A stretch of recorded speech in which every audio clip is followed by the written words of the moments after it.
Ескі үйдің терезесіндегі көздер. Сәлем достар. Сіздермен бірге жан түршігер хикаялар арнасы. Каналыма тіркеліп қоңырау белгісін басуды ұмытпаңыздар. Қала шетіндегі босап қалған, тозығы жеткен 2 қабатты үй жайлы аңыз көп еді. Адамдар ол жерден түнде жарық көретінін, ал кейде 2-ші қабаттың терезесінен біреу сыртқа қадала қарап тұратынын айтатын. Айдана бұл аңыздарға сенбейтін. Бір күні ол құрбыларына батылдығын дәлелдеу үшін түн ортасында сол үйге баруға бел буды. Қасында тек телефоны мен кішкентай шам ғана бар. Үйдің алдына келгенде ауладағы шіріген қақпа сықырлап ашылды. Ішке кіргенде бірден шіріген ағаштың, ескі шаңның иісі мұрнын қысты. Айнала тым-тырыс. Бірақ дәл сол тыныштықтың ішінде үйдің ішінен әлсіз ғана еденнің сықыры естілгендей болды. Айдана жүрегінің дүрсілін басып, баспалдақпен 2-ші қабатқа көтерілді. Коридор ұзын, қараңғы, 2 жағында есіктер жабық тұр. Бір бөлмеден әлсіз сыбыр естілді. Ол есікті жай ғана түртіп ашқанда бөлме бос болып шықты. Тек бұрышта тұрған ескі айнадан өз бейнесін көрді. Бірақ бір нәрсе дұрыс емес еді. Айнаның ішінде тұрған ол Айдана емес. Көзі тым қара, беті бозарып кеткен, ерні жымқыра түскен. Сол сәтте айнадағы бейне жай ғана қарап тұрмай, жымиды. Айдана сергетіп, бөлмеден жүгіріп шықты. Бірақ коридордың соңындағы терезеден біреу оны қадап қарап тұрды. Қараңғы силуэт, бірақ көздері айқын, суық, жылтыр, тірі адамның көзі емес. Ол төмен қарай жүгіріп шықпақ болғанда, баспалдақ үстінде тұрған әлгі бейне бірден қимылдап, Айдананың артынан ілесті. Тап сол сәтте шамы сөніп қалды. Қараңғыда тек демнің дыбысы естілді. Телефон шамын қайта жаққанда айналасында ешкім жоқ еді. Бірақ үйден шығып бара жатқанда 2-ші қабаттың терезесіне көз тастады. Сол жерде, дәл өзі тұрған бөлмеде әлгі көздер қайтадан қарап тұрды.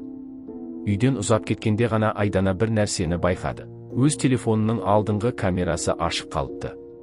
Соңғы түсірілген суретте оның артында дәл құлағының қасында біреу күліп тұр еді. Айдана үйіне әрең жетті. Есікті іштен құлыптап, диванға отырды да, телефондағы суретке қайта қарады. Экрандағы бейтаныс, бозғылт беті бар әйелдің жүзі оған тым жақын, тіпті камера объективіне тікелей қараған. Сол түні Айдана ұйықтай алмады. Терезенің ар жағынан жаңбырдың тырсылдаған дыбысы ғана естіліп тұрды. Сағат 3-ке таяғанда бір түрлі сезім бойын биледі, біреу үй ішінде жүріп жүргендей болды. Еденнің баяу сықыры жақындай түсті. Ол қорқып көрпенің астына тығылды. Сол кезде телефоны дір етіп хабарлама келді. Ашып қараса белгісіз нөмірден. Артыңа қарама. Жүрегі тоқтап қала жаздады. Бірақ ең жаманы хабарламаның астында тұрған сурет. Бұл оның бөлмесі, дәл қазіргідей қараңғы, ал терезенің жанында әлгі көздер қайтадан жылтырапты. Айдана орнынан атып тұрып, жарықты жақпақ болды. Бірақ бөлмедегі шам жанып үлгермей сөнді. Сол мезетте құлағының түбінен сыбыр естілді. Мен сені үйіңе дейін әкелдім. Терезеге қарағанда сыртта бос көше, бірақ өзінің бейнесі әйнекте жоқ еді. Тек 2 суық көз оны іштен бақылап тұрды.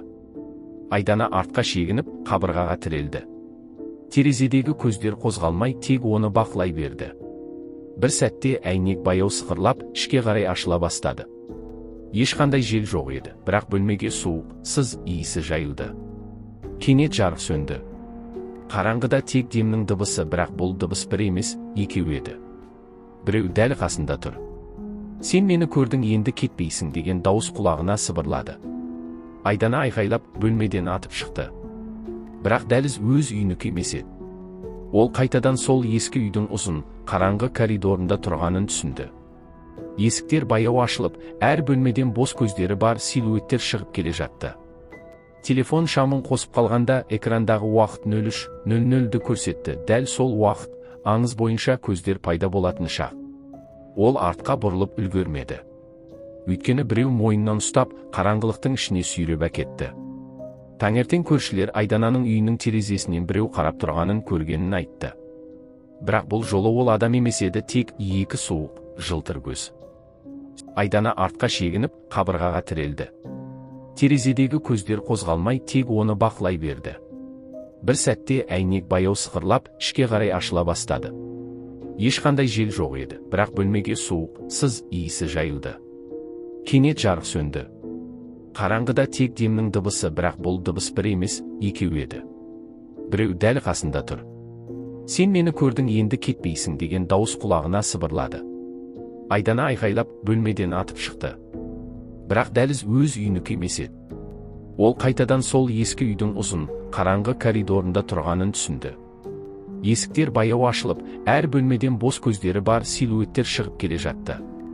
Телефон шамын қосып қалғанда экрандағы уақыт 03:00-ді көрсетті. Дәл сол уақыт, аңыз бойынша көздер пайда болатын шақ. Ол артқа бұрылып үлгермеді. Өйткені біреу мойнынан ұстап, қараңғылықтың ішіне сүйреп әкетті. Таңертең көршілер Айдананың үйінің терезесінен біреу қарап тұрғанын көргенін айтты.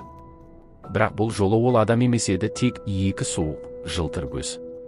Сол көздер қазірде сол терезеден қарап тұр, бәлкім, дәл қазір сен отырған бөлменің терезесінен де.